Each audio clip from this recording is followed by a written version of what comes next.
Sa tingin mo, hindi ako ganon? Tumigil ka nga dyan, imbis na magtrabaho ka. Hindi sa ganun, madam. Ganun din naman si Maria. Si Maria masipag, matyaga, madiskarte, at saka maganda pa.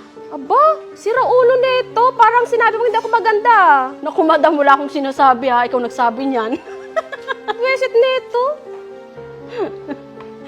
Sige na nga, magtrabaho na nga ako, madam. Maria, Ate? yung mga pinapagawa ko sa'yo, tapos na ba? Opo, tapos na po. Diyan sa kusina. Opo. Yung mga pinaplanta ko sa'yo. Nasa cabinet na po. So, tapos na lahat. Opo. Ah, ganon. Opo. O ayan, madumi na ulit. Linisin mo, bagal mo.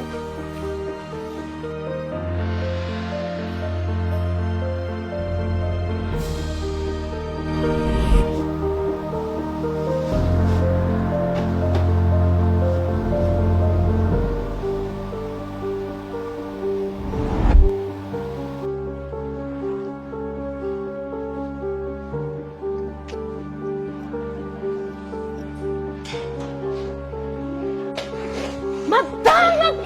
Oh, bakit? Nakita ko si Maria may binusang alahas. Sigurado ka? Oo, tara tingnan natin. Sigurado ka, ha? Oo, tara na. Sige, tara natin. Bilisan mo! Hoy, Maria! Ate? Ano sa tingin mo ang ginagawa mo?